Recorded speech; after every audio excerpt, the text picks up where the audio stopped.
আজ আমি গুপ্ত বংশের ঐতিহাসিক উপাদান নিয়ে আলোচনা করব। তাহলে আলোচনাটা শুরু করি। গুপ্ত যুগের ঐতিহাসিক উপাদানের অনেক প্রাচুর্য দেখা যায়। শিলালিপি ও অন্যান্য লেখগুলোর সংখ্যা গুপ্ত যুগের উপাদান হিসাবে কম নয়। এ পর্যন্ত প্রায় 42টি লিপি বা লেখ শুধুমাত্র গুপ্ত যুগের জন্যই পাওয়া গেছে। গুপ্ত যুগের বিভিন্ন লিপিগুলোর মধ্যে সমুদ্রগুপ্তের সভাকবি হরিসেন রচিত এলাহাবাদ প্রশস্তি বিখ্যাত। এতে সমুদ্রগুপ্তের রাজ্য জয়, বৈদেশিক সম্পর্ক প্রভৃতি বিষয়ে বহু তথ্য পাওয়া যায়। সমুদ্রগুপ্তের এরন, নালন্দা ও গয়া লিপি থেকেও বহু তথ্য পাওয়া যায়। দ্বিতীয় চন্দ্রগুপ্তের মথুরা লিপি এর মধ্যে উল্লেখযোগ্য, সেখান থেকেও অনেক কিছু পাওয়া যায়। দিল্লির মেহরৌলির লৌহস্তম্ভের চন্দ্র রাজার লিপিকে দ্বিতীয় চন্দ্রগুপ্তের রাজত্বকাল সম্পর্কিত বলে অনেকে মনে করেন।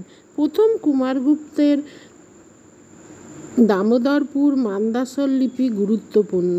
স্কন্দগুপ্তের সিংহাসন আরোহণ বিষয়ে ভিটারি লিপি গুরুত্বপূর্ণ। বুধগুপ্তের সারনাথ লিপি, পাহাড়পুর ও বৈনায় গুপ্তের গুনাইগড় লিপি বিখ্যাত। এরপরে গুপ্ত যুগের মুদ্রা এবং স্থাপত্য সে যুগের ঐতিহাসিক উপাদান হিসাবে বিশেষ গুরুত্বপূর্ণ স্থান অধিকার করে আছে। গুপ্ত যুগের মুদ্রাগুলি থেকে মূল্যবান ঐতিহাসিক উপাদান পাওয়া যায়। অ্যালান গুপ্ত মুদ্রাগুলিকে কালানুক্রম অনুযায়ী সাজিয়ে তার টিকা তৈরি করেছেন।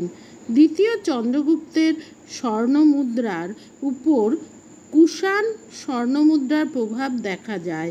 বিভিন্ন গুপ্ত সম্রাটের স্বর্ণমুদ্রার বিভিন্ন প্রকার সোনার পরিমাণ থাকত। গুপ্ত বংশের রাজত্বের শেষের দিকে মুদ্রায় সোনার পরিমাণ কমতে থাকে। এর থেকে গুপ্তদের ক্ষমতা হ্রাসের কথা জানা যায়। গুপ্ত মুদ্রাগুলিতে নানা প্রকার বৈচিত্র্য দেখা যায়। পদ্মাসনা, লক্ষ্মী, রাজারানীর যৌথ মূর্তি, সিংহ, মকর মূর্তি ছাড়াও রাজার তীরন্দাজ মূর্তি বেশিরভাগ দেখা যায়। গুপ্ত মুদ্রা ছিল সোনা, রূপা ও তামার। দ্বিতীয় চন্দ্রগুপ্ত সর্বপ্রথম রৌপ্য মুদ্রা প্রচলন করেন। অনুমান করা হয় যে শক যুদ্ধে জয়লাভ করে তিনি এই মুদ্রা প্রচলন করেন, কারণ এই মুদ্রায় শকদের প্রতীক চিহ্ন, চৈত্য ও অর্ধচন্দ্র আছে। গুপ্ত যুগের তাম্র মুদ্রা বিরল। গুপ্ত মুদ্রাগুলি উত্তর ভারত, বাংলা ও উড়িষ্যায় পাওয়া গেছে। গুপ্ত যুগের সভ্যতার নিদর্শন হিসাবে নালন্দা, মথুরা, বারাণসীর ধ্বংসাবশেষ এবং দেওগড়, আইহোল, ভিটারগাঁওয়ের মন্দিরগুলি বিশেষ গুরুত্বপূর্ণ।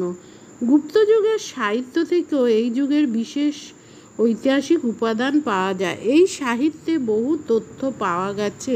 পুরাণগুলি থেকে গুপ্ত বংশ তালিকা পাওয়া যায়। বায়ু, মৎস্য, বিষ্ণু, ব্রহ্মাণ্ড পুরাণ এ বিষয়ে বিশেষ উল্লেখযোগ্য।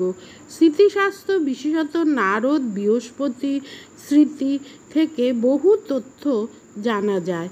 কামন্দকের নীতিসার গ্রন্থ থেকে রাষ্ট্রবিজ্ঞান ও গুপ্ত শাসন ব্যবস্থা সম্পর্কে তথ্য পাওয়া যায়। বজ্জিকা নামে এক বিদুষী মহিলা কৌমুদী মহোৎসব নামে এই নাটক রচনা করেন। এই নাটকে গুপ্ত যুগের গোড়ার দিকের রাজনৈতিক ইতিহাস পাওয়া যায়। বিশাখ দত্তের দেবী চন্দ্রগুপ্তম নাটকে রামগুপ্ত সম্পর্কে নতুন তথ্য পাওয়া যায়। এছাড়া কবুলয় মালা কালিদাসের কাব্যে গুপ্তযুগ সম্পর্কে বিক্ষিপ্ত তথ্য পাওয়া যায়। পরবর্তী বৈদেশিক পর্যটকদের বিবরণ থেকেও গুপ্তযুগের ঐতিহাসিক তথ্য মেলে। চীনা পর্যটক ফাইয়েন ই-সিং প্রভৃতি গুপ্তযুগে ভারতে আসেন। যদিও ফাইয়েন ছিলেন মূলত বৌদ্ধ তীর্থযাত্রী, তবুও সমকালীন ভারতীয় সমাজ, সভ্যতা, অর্থনৈতিক অবস্থা সম্পর্কে তিনি বহু তথ্য লিপিবদ্ধ করেছেন। ওয়াং হিউয়েন সির রচনায় সমুদ্রগুপ্তের উল্লেখ আছে বলে মনে করা হয়।